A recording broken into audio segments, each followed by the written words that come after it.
Now, I would like to take a moment to introduce our speakers. Unfortunately, due to unforeseen events, Sutton King was not able to join us today. So in this session, we will have 3 MD candidates. We have Jen from Icahn School of Medicine at Mount Sinai, Osose, the National President for the Student National Medical Association and an MD candidate at Michigan State University, and Adaobi from our very own SUNY Upstate Medical University. I'll just have the panelists give a brief introduction at this time. So first, I'm going to start with you, Adaobi. There we go. Good morning, everyone, and thank you so much for joining us today for Health Justice 2021. My name is Adaobi Ikpeze. I am a fourth-year medical student at Upstate. Previously was a registered nurse before transitioning to this current role, and I am one of the founding members of this conference, past co-chair in 2018 with Sydney Russell Lead, and really honored to be on this panel today with these phenomenal women. Thank you so much. Jen, would you like to give your introduction? Sure. Hi, everyone. My name is Jennifer Diaz. I'm a second-year medical student here at the Icahn School of Medicine at Mount Sinai. Before coming to medical school, I spent about 3 years doing clinical research at Brigham and Women's Hospital. I'm involved in a lot of anti-racist initiatives here at Sinai that I'll be touching upon today, and I'm super ecstatic to be here and to be with some wonderful women today. Okay, and Osose, would you be able to give your introduction? Good morning, everyone. My name is Osose Oboh. I'm a current 4th year at Michigan State University College of Human Medicine, finishing my 3rd and 4th year out in Flint, Michigan, which has been such a privilege. But originally, I'm from Los Angeles, California. I went to the University of California in Los Angeles for undergrad, and then did my Master's of Public Health with a focus on global health leadership at the University of Southern California. Since moving eastward, I realized there's more than one USC, so let me just spell everything out. And then I did a 1-year post-bac program at Charles R. Drew before moving over to Michigan. And again, like Angelina said, I am the national president for the Student National Medical Association. And outside of that, I do a lot of other things. But just in terms of advocacy, I try to share a lot through my just creative outlets. I'm very keen on Instagram, getting into Twitter a little bit, but I try to use my photography to kind of encourage people to engage in discussions that they might otherwise shy away from. So super excited to be here and to share, other ways of advocacy that might be outside of the norm. Okay, thank you all so much. And now we're just gonna jump into the questions. So first and foremost, we are in a room filled with all future doctors, some very soon to be this year specifically. And with that being said, what do you feel are the social responsibilities of healthcare professionals? Jen, we're gonna start with you on that one. So I think that these are great questions, by the way, that you guys sent over. So I'm excited for today's discussion. But I think one of the big ones that has been coming up is what is a doctor or health professional's role of being an advocate, I think is the number one social responsibility that we all have as leaders in our society. And I think it can be really challenging, I think, when you're enrolled in a class of 140 people who don't necessarily have the same vision. And how do you really get other people on board or to buy into the fact that that is something that they should be socially responsible about? So I'm happy to pass it off to some of the other panelists and we can circle back later. Yeah, so I think that something that's important in our role that I kind of have taken the time in medical school to understand is just the importance of engaging in conversation. I think when I used to look at advocacy and getting into whether it's policy or whatever, I think it just really looked like this like far off thing that I would not achieve until I was a doctor and on and like years into practice. And so I think that it's important for us to realize that in our own spaces, even if that's in your small group in medical school or if you're pre-med and it's in your small group discussion classes or in your friend groups, that we have the opportunity to engage in conversation and to ask those questions that at least allow us to that kind of help to give us the platform in a more intimate setting to advocate for others, to advocate for ourselves, to talk about what the important concerns are in our communities and things like that. It doesn't have to be this like super far off goal of something that you can only achieve once you have the MD or DO or whatever behind your name. So I think that's where I'm at on that. I have to say, I definitely relate to that sentiment of being really intimidated at first, because you see all these, amazing people doing things. You're like, that can never be me. But advocacy really, that word can suggest that you're doing something extra. And how I look at it as far as healthcare professionals doing this work is that it truly is our obligation. I feel like we need to be engaging with people, communities outside the doors of our classrooms, outside the walls of our clinics and our hospitals. And we need to be right there with the people, understanding what they need, what issues that they face, and absolutely advocating for that, because this is how we help heal our communities. Thank you so much for that. And just following up on that. So I know that taking the first steps to advocacy can always be difficult. Would you guys be able to describe a time where you were met with any sort of resistance or pushback in your work, and any strategies that you would suggest for our guests today for how they could get through something similar? Adobe, we're going to start with you on this one. Oh, resistance, man. I definitely, if you're going to be in this work, it would be naive to think that you're not going to face resistance or pushback. So you got to be ready for it. I think a strategy that has definitely helped me, on horizontally having peer supporters, people who are like-minded, right, who understand what I'm fighting for, can affirm that these issues are worth being discussed and advocated for.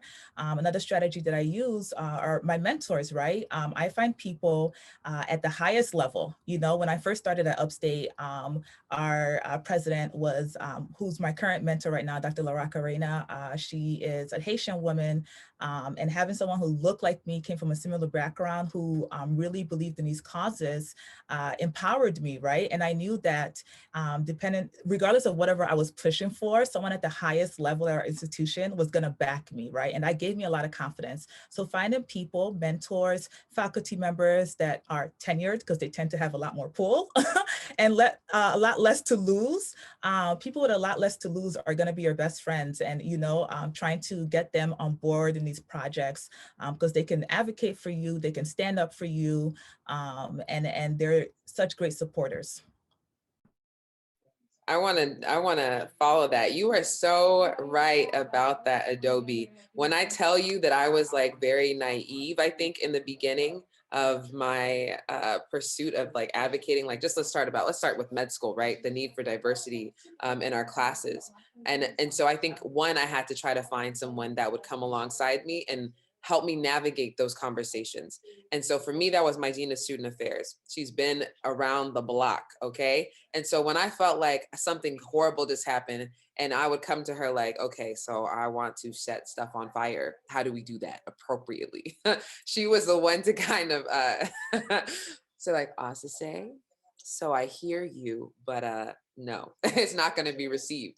She was the person that was able to like kind of help me take a step back and look at the big picture. If I want to make an impact, what is the best way for it to also be digestible? Like, I need to be aware of the audience that I'm trying to speak to and the people that I actually want to see this behavioral change. Here we go, pulling in public health a little bit, but figure out, how am I actually going to reach you at the place that you're at? And so definitely I want to echo that. You need people in your corner. And that can even be someone that's on the same playing field as you, in the same class as you, that might have had certain experiences in their past at college or in whatever past jobs that they had, that have helped them to better navigate that kind of tension. So for sure, get that support however way you can. Yeah, and I really can't agree with that more. I think when I started a lot of this work in high school and in college, I do feel like I was met with a lot more resistance than where I am now in medical school. But I think I definitely echo the sentiments of being able to engage people, because I think the key of resistance is figuring out what's behind it or what's underneath it, right? And so using that as like a window of opportunity to really understand it. So it's like, let's unpack this a little bit, right? Because like really what people are usually loud about is not what they're actually upset about. And so if we don't really dig a little deeper, we never really get to the root of the problem. I definitely agree that connecting with, so at Sinai, we talk about like connecting person, place, and purpose. And so all the work that we're doing is building off of work that our ancestors have done, right? And so they were met with resistance and we're continuing to push the needle. And so when you're really thinking about like, I'm in a room and no one sees my vision, well, there's plenty of other people who see your vision. And so connecting to that purpose and continuing to fight forward. I think you just that piece about like our ancestors, that is so huge. That is so huge.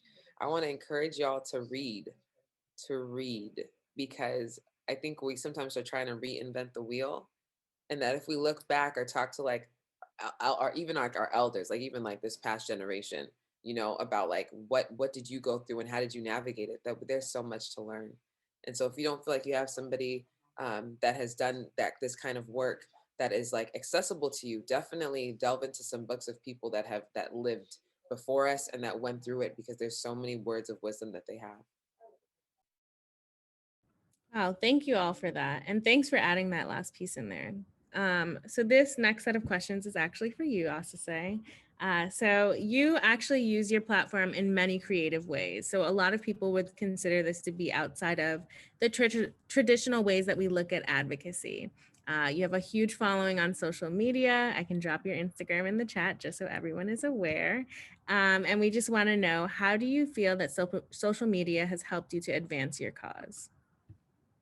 Yeah, thank you for that question. I'm going to tell a story. I consider myself a storyteller, a visual storyteller. So I want to share a story of one of the projects that I did. So first year of medical school, I went through a lot of things that were kind of fueled by racism and implicit and explicit bias.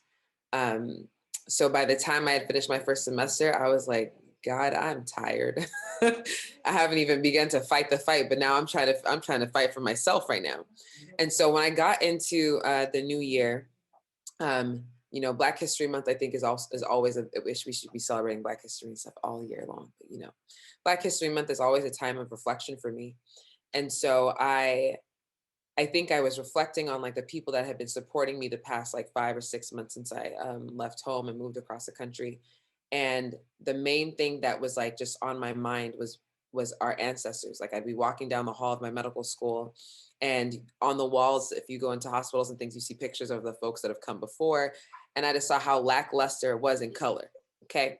And so I remember like walking down and looking at all these images and starting to see as Black and brown faces started to fill some of those slots. And it just made me feel like, man, I'm really standing here. I'm blessed to be in this space despite all the obstacles that are coming my way. I'm blessed to be in this space because of the ancestors, the people that came before me, that fought for me, that fought to say that we deserved a seat at the table, that we deserved a space in medicine and in healthcare. And so it made me think about my classmates that were right now the people that I could talk to when something went left, and like, how do I help me through this? Help me off this ledge right now, because I'm about to cut up. Sorry for the colloquialism, but I remember those people that had been helping me along the way, and I came up with this like photo that I wanted to take. It's my first winter. It's cold outside. You don't see photographers just outside in the snow anyhow. Fingers can freeze. But I kind of like just shared my motivation for this set of images with my friends. They came over, a little study break. It was a 7-minute shoot outside in my alleyway. And it was literally, the story title was like on the shoulders of our ancestors. And just the ability for me to take those images and communicate the way that I was feeling, the fact that I had people holding me up that had long been gone, that had held the doors open, that allowed me to be here to advocate for the next generation, was really powerful to me. And so I shared that on my website and on social media. I think I was still trying to figure out, how am I blending this creative part of me, the fact that I'm a professional photographer, with my love for medicine, my desire to be an advocate for myself, for my patients, and for the future physicians in the US. And so by doing that story, I didn't know the impact that it was going to have, but it went viral on social media, and then my school ended up sharing it out to all of our alumni. And I was studying maybe 2 months later at a coffee shop in Grand Rapids. Now, Grand Rapids is very, very homogenous. And this barista, this white guy, came up to me and he's like, "Oh my gosh." He said, "Thank you." And I'm just like, "Why are you thanking me for the little coffee I paid for?" And he said, he was like, "No, I follow you on Instagram." I'm thinking, how'd you find me on Instagram? How'd you find me on Instagram? What hashtag you searching? He's like, "But I follow you on Instagram. I saw that photo story that you did, and I would have never known that perspective, and that you all have been like that Black people have been going through these things, so thank you." And he walked away. And I think advocacy and this this career path, right? Social justice is it can be a very thankless space. It can be a very thankless space. And so I think that really changed my idea of what advocacy could look like. And so I want to, again, just encourage you all, whatever passions you have, whether that's poetry, spoken word, photography, whatever it is, you can use it to still change someone's perspective. Because if you change one, that one person now can affect their own sphere of influence too. So that's that on that. Sorry, it's very long-winded. Oh, thank you for that. My second question was going to be, how do you use your photography to push advocacy forward? And you answered all of that. So thank you for that. Alana, I see a question in the chat. Would you mind unmuting to ask? Sure. So Harsheen asked if the panelists have any book recommendations for us. You can feel free to jump in. I'm looking around like who wants to start? Got it, girl.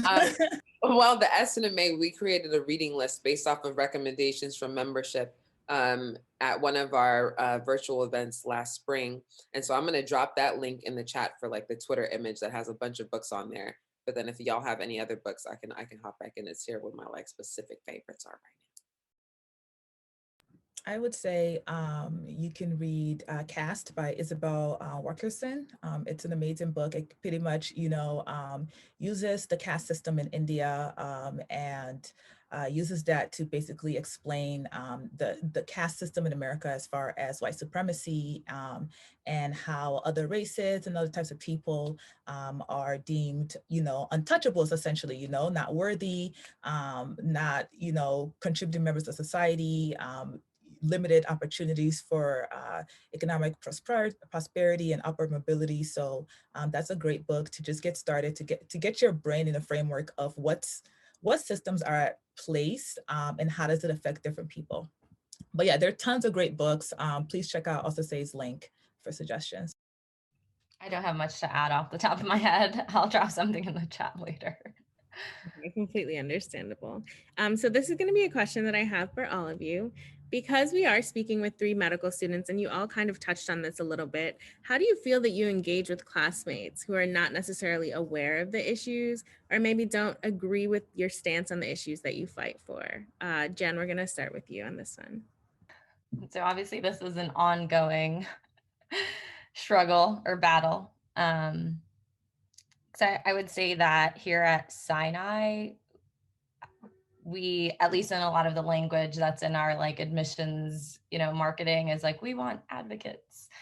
And we want people who are, willing to connect with the community and work with underserved populations. And so I think that gives a sense of like progressive exceptionalism, that we're all like we're doing more than we should be.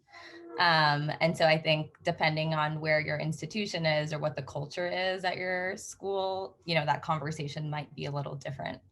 But I would say that a lot of it comes from teaching, which is sometimes frustrating and very draining when you have to keep trying to intellectualize your pain and like your humanity in a scholarly way. But sometimes there are people that are like numbers people. So you're like, these are the disparities. There is ample data to support what racism in medicine is doing to Black lives or to Indigenous communities. We can name a number of vulnerable populations that are being affected by white supremacy. And And so I think I usually hold my ground. I'm like very matter of fact, this is what the data shows. And I think where I'm at in terms of the conversation is really trying to push my classmates towards action. Because I think that's also just like part of the white supremacy culture, is that we know there's stuff that's like effed up in our system. And we are just too busy. We value productivity, we value perfectionism, and all these things that keep us moving forward. And we're like, we can't skip a beat, gotta keep going.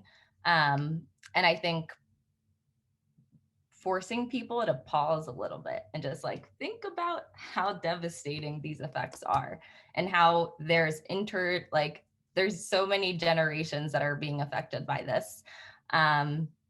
And so one of my other, I guess, kind of aspects of trying to engage my classmates is also around like healing. So we've been doing a lot of healing circles that really focus on being able to acknowledge the fact that racism and history in the United States does have consequences that we live and feel every day. And I think those opportunities are really nice to be able to just be like, I'm just like a human and I have all these feelings. Like my heart feels like this. This is what's on my heart today. And I feel like there's a number of different ways that you can engage people, but I think just starting with our humanity is what's been helping me. Yeah, I think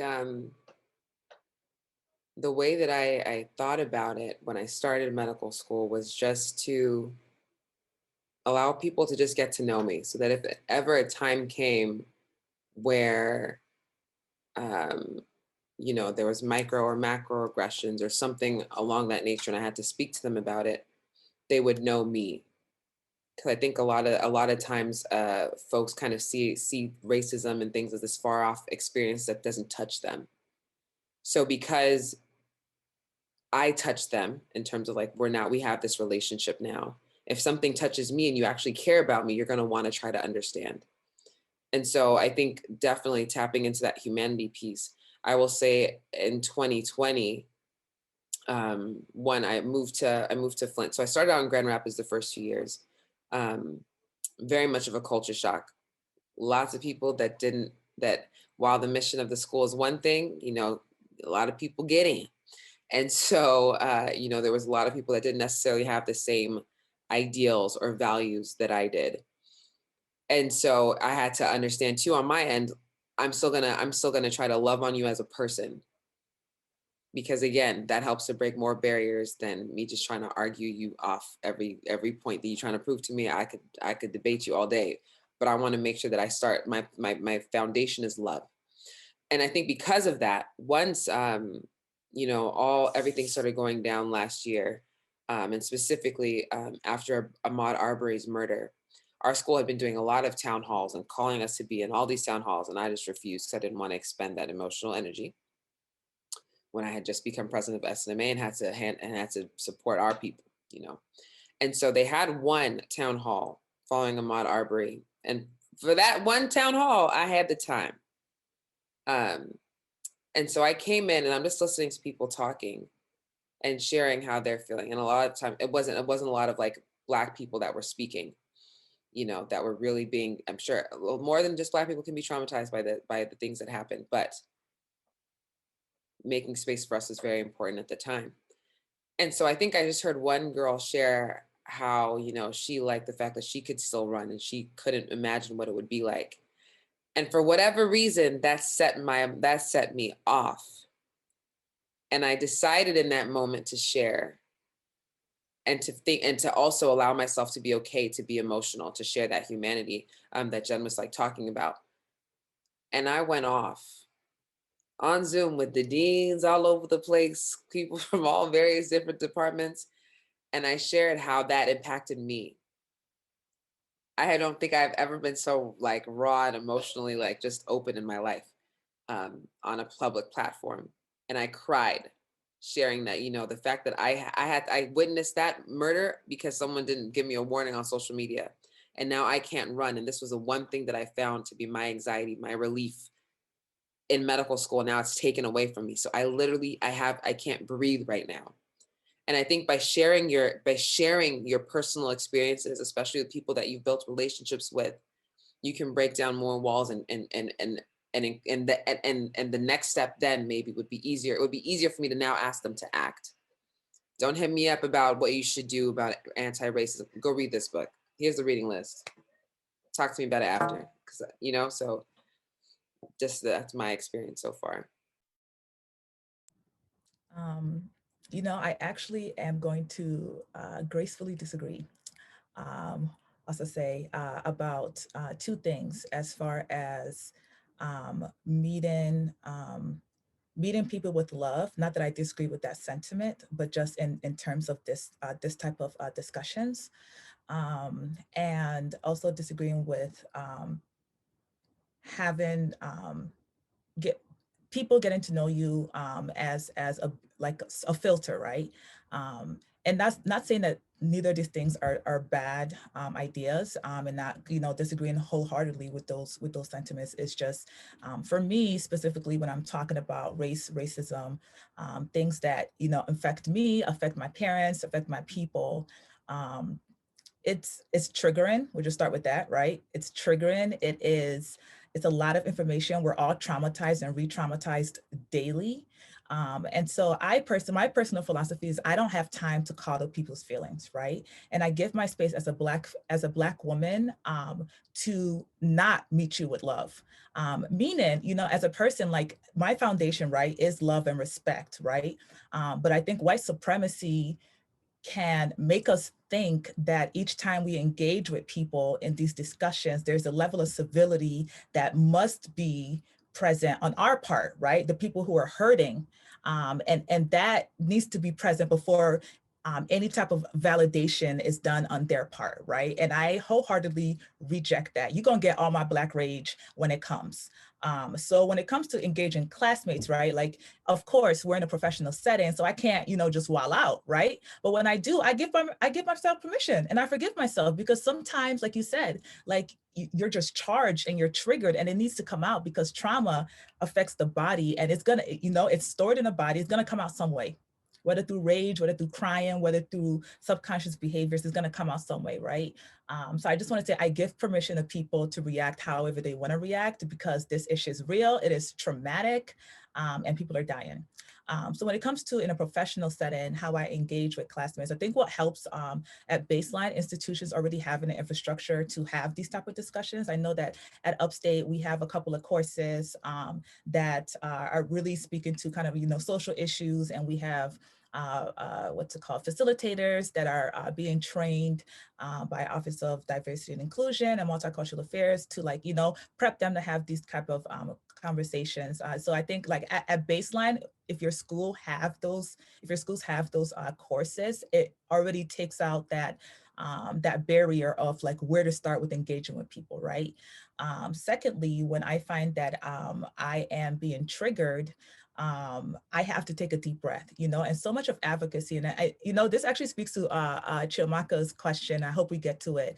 So much of advocacy is self-awareness, right? Because you cannot enter any space saying I'm gonna fight for you. First of all, who asked you, right? Second of all, do you understand yourself well enough to humble yourself, to approach the people you're advocating for with such a level of humility that the only aura you should be giving off is I am a servant of this cause, right? And for you to get to that level, it requires a deep level of self-awareness and emotional maturity. And a lot of people lack that. Now, I don't think you have to have it in order to advocate, but you can understand, right? When someone doesn't know themselves, someone doesn't know how to regulate their emotions in highly emotionally charged situations, you can easily see how it takes away from pushing the agenda forward, right? Because things go left quickly. So in those moments when I'm charged because a classmate says something, I just take a deep breath. Like, Adaobi, I know I'm being triggered. I need to take a deep breath. And that breath allows me to shift from a space of reaction to intentionality in my response. Thirdly, a lot of the times when we hear people talk, your bells go off, right? Like, you're like, oh my gosh, this is ignorant. Like, you already know they don't know what they're talking about. And it's so easy to like want to be like, here's the facts, right? But as a receiver, right, it's not gonna, that's not gonna be a way to communicate with someone in a way that like goes, you know, gets to them. So I approach these conversations with a lot of curiosity. I usually know the end answer, right? The end of all of this curiosity questions is that you don't know what you're talking about. I know that that's that's going to be the end of most of it, right? But it's a strategy that I use because it kind of helps to break down those walls. And so as someone who's receiving these questions from me, in their brain, they're thinking, oh, okay, she's asking me questions because she wants to understand my perspective. And that allows for more, you know, compassionate conversation.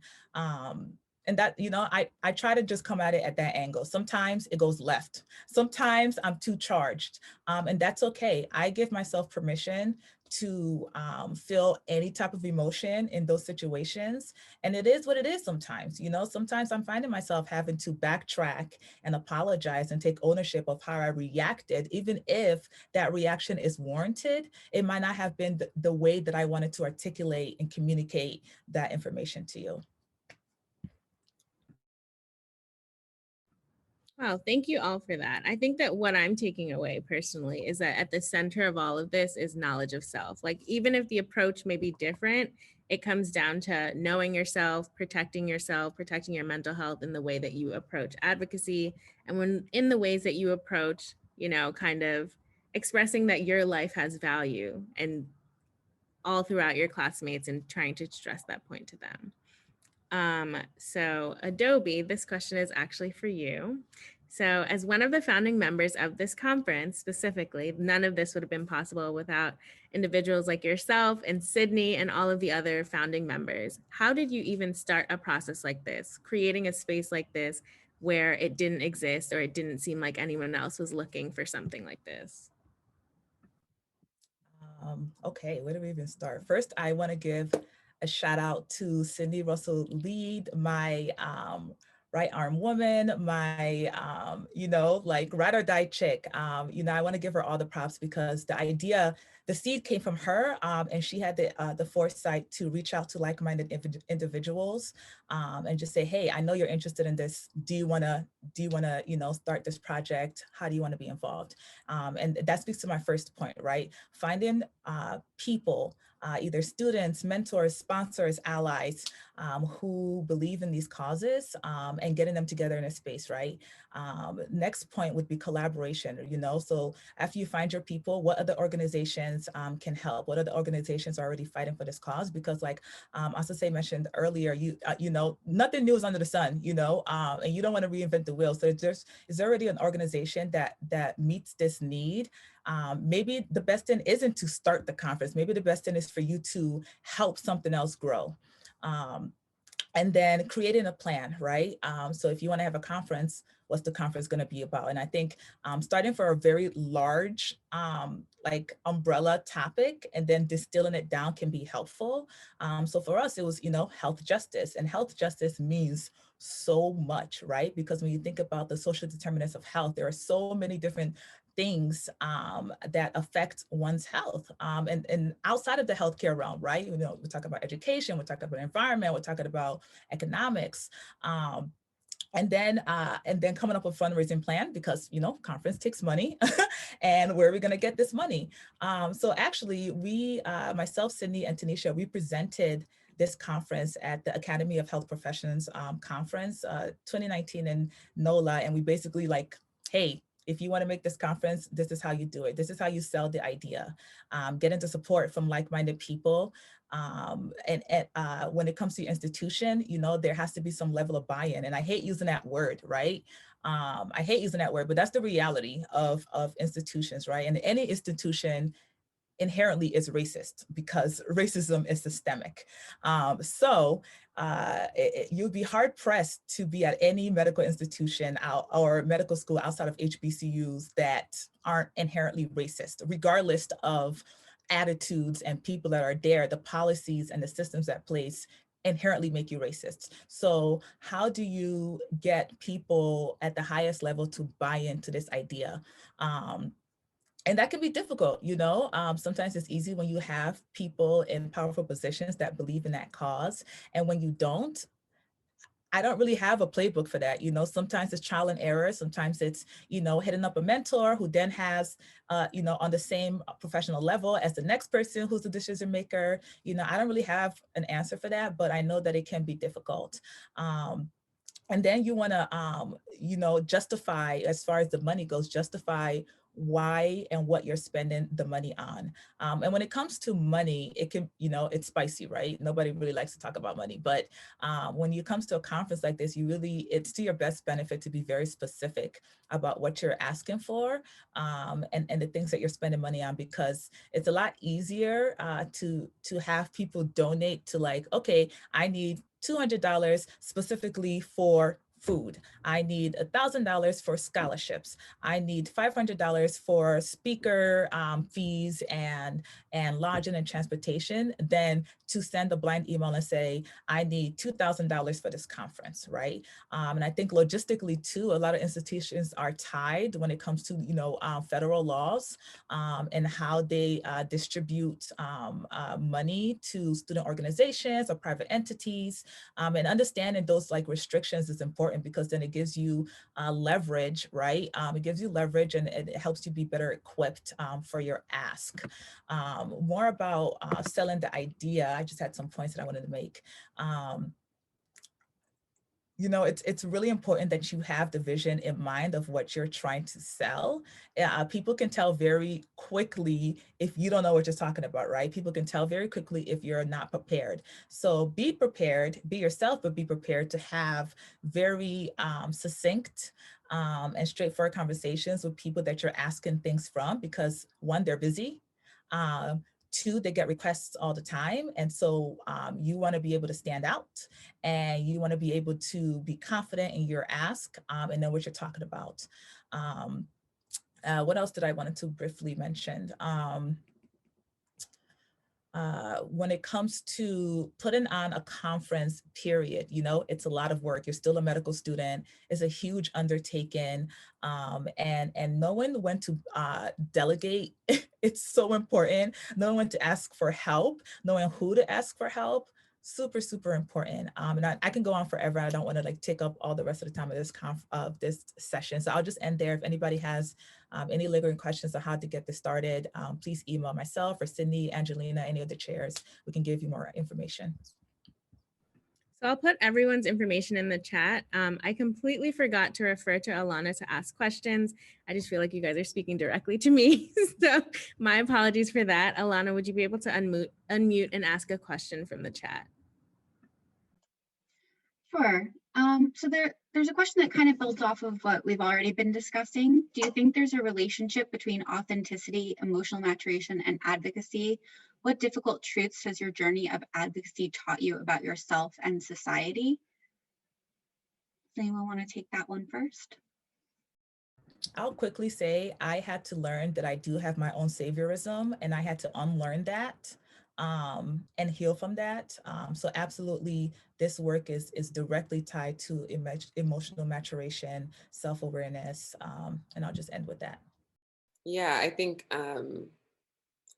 for me, I had to realize that showing up as myself was okay. And I think like Adaobi touched on it earlier before too, is that it's okay to be mad. It's okay to share how you're actually feeling. And I think that in the beginning, it's something that I'm still like working towards, right? And so I think that in the beginning of like this journey, that I would more so be careful on how on my word choice. Like I think sometimes I didn't want to be labeled as like the angry Black woman, like that trope that we hear so often. And so I think that's something that I'm still working on. So definitely like emotional maturity is important, being authentic, making sure that you're showing up as yourself every time. Because I think it's also important to remain like consistent in the message that you're putting out there too, especially in regards to these kind of issues. Yeah, I think, yeah, definitely agree with what I'll say and Adaobi said. I think part of doing this work authentically, I think, is really getting to sometimes the root that we do this out of fear for our own lives. And I think being able to authentically, share that and be like, this interaction may end super poorly, but I'm scared right now. And that's okay to say, even as a Black woman. And I think that sense of fear is so deep that a lot of times we come, like the anger sometimes is in reaction to our own fear. And I think taking some time to unpack that on your own is really important, and having spaces where you have other, Black women or other people that are encouraging you to do that, because that does weigh on you too. And I think that's what I'm learning about this journey with advocacy, is that at the end of the day, I'm always going to have resistance. It's always going to be hard. And so what am I doing to take care of myself?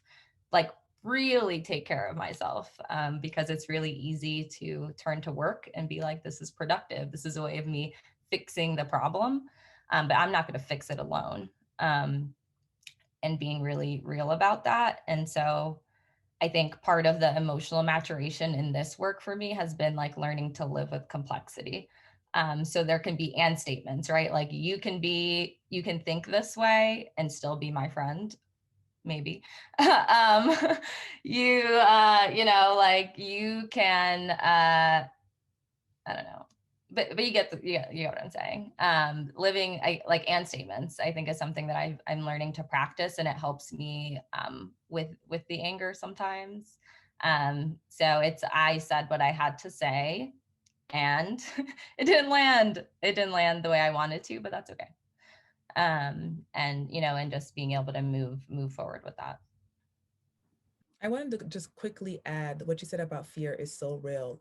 I am not at the stage where I am fearless. I have no problem admitting that. There's a lot of fear of retaliation, fear for your life, fear for loss of opportunities. We have a lot to lose as students, do it anyway. Speak your power anyway. Speak your truth for power anyway. And whatever happens. But do it anyway. Don't let fear stop you. Yeah, there was one other thing I think that Jen brought up for me that I felt like I needed to say, was that in this past year, I realized that I needed to really practice protecting my space, protecting my time, and protecting my energy. And what that looked like for me was cutting off people that were problematic. Cutting off people that I felt like, you know what, I don't have the patience to have this conversation with you anymore. Or, you know what, you're the person that keeps coming to me asking me to teach you things. I no longer have the patience to teach you. I've sent you the book list about a month and a half ago when you still run into me talking about something. No. Get the education for yourself. We're in the career of lifelong learning, honey. So I had to really understand that it is okay to cut people off. I think there's and it kind of revealed a lot of things in my own past that I needed to continue to reflect on past medical history of being a people pleaser and avoider. I had to come back and try to address those so that I could feel free again. So do what you have to do too, to make sure that you're protecting your own space too. Wow, thank you guys for that. I just want to be sure that Jen has a chance to answer this question because I'm really excited to hear. So as we are all aware, topics surrounding race, racism, anti-racism have garnered national and international attention, especially during 2020. Much of this was due to the murder of George Floyd and the civil unrest that followed that. Would you be able to speak more about the anti-racist initiatives that you are involved with at your institution, Jen? Yeah, so I can be brief on this, but so it's really funny because so we here at Mount Sinai, we have a racism bias initiative, which is essentially just like a whole program that's dedicated to how do we impact racism in medicine. And during the pandemic, we actually worked on this toolkit, developing like a framework for how do you respond to a crisis equitably. Because all of the problems that existed pre-COVID are just now being exacerbated, and everyone's shocked for some reason. Everybody's freaking shocked. I'm not shocked, right? Because it's part of the design of the system, right? That it produces inequities and inequalities and oppression. it's by design. And so a lot of the work that we've been doing through RBI, or the Racism Bias Initiative, is really creating spaces, right, to be able to engage in conversations across the health system. So because our school is not necessarily tied to academic institution, we really function within a hospital that has like 20 plus sites across New York City. And so we have Chats for Change that are sessions where we unpack different topics. This week was in the news, and we talked about what the heck happened at the Capitol 2 weeks ago, or a week and a half ago. And we have them both within the institution, and we've actually launched some national Chats for Change that you all can actually join and see how we operate. And so they really function on the idea that we have all the power and the knowledge that we need to be able to get to the bottom of our issues within that session, and that we don't necessarily need to look for experts. And so everyone has the willingness to, or the capability to, find power and knowledge to do anti-racism within themselves in their daily lives. And so with that, we're building out a lot of ways to build capacity for people to do the same type of it actually works off of a change management and like social behavior type of work. And so that's like one arm of anti-racist work that I've been involved in, and we're submitting a grant to be able to pilot this at other schools. So if you're interested, holla at me. And then within our SNMA chapter also sent out like a letter of actionable items that we can work with our institution on around, faculty promotion, recognition, increasing, admissions of underrepresented students. The list goes on. And then one thing that we've really focused on is actually compensation. And so we are pretty much like freaking consults at this point. And so what are ways that we can employ, actual system to be able to value this work as like, it's scholarly research work. You can do it for your summer. You can take a scholarly year and do it. And it should be just as, of as much value as any other work that we do. And then I also worked in the diversity innovation hub, where we look at, what other pots of money are there to help address social determinants of health, and kind of how that intersects with technology, since that's really how everyone accesses information now. And so being able to leverage that modality. Yeah, I could keep going, but I'll stop there. No, thank you so much. I was able to drop the link for Chats for Change in the chat if anyone wants to see it. I'm going to open up the floor for Alana to ask questions. We are scheduled to end at 11:55, but we do have a little leeway. So I'll just say 5 minutes of questions from here on out. And at this time, I'll just send everyone's contact information in the chat. But Elena, I open the floor to you to ask questions. Jennifer, can you just specify very quickly, are those chats open to people outside of your institution or only within Mount Sinai? Yeah, so you'll see there's national Chats for Change versus like institutional Chats for Change, and they're on 2 separate pages, but you can attend any of the national ones. Great, thanks so much. So it looks like this next question is for Asa. Michelle is asking in regards to sharing art, using art to share perspectives. How would you say one who is not a member of the BIPOC community can balance using art while not coming across as co-opting or overstepping work that's already been done by the people who are members of that community? Yeah, thank you. It's Osose. That wasn't so bad. But my name's also Alana, and we've been going by Elena, so like, what are you gonna do? I apologize. No, thank you. I actually had answered Michelle in the chat, but just to share that with everyone else, I think the most important thing that even for me that I had to learn was that even while you want to advocate through your art, you need to make sure that you're taking yourself out of the equation. So if you're trying to tell the stories of folks from underserved communities that have already been stolen from time and time again, you have to make sure that you're allowing those stories to kind of stand on their own. And so I think that one thing with artists is that we put things out there, that we create these pieces or whatever, and sometimes we desire praise. We desire to be loved and lauded for our work. And so when you're doing it for advocacy, that cannot be a part of the equation. The point is to bring people to the story. The point is to bring people to water and make them drink. So definitely remove yourself from the situation. And two, be sure to share the work of other people, especially people from those communities that are doing the work. That is one of the most slept on ways of advocating, is to help to amplify others' voices. So that's above all else. Definitely make sure that you're doing that. Okay, so it looks like we don't have any more questions. I'm just gonna look through to see if I missed anything. No, so I just want to thank you all for coming today and for putting on this panel. It was amazing. I think I've taken away so much. Obviously, this isn't about me, but I am very grateful to have been here and to moderate this panel.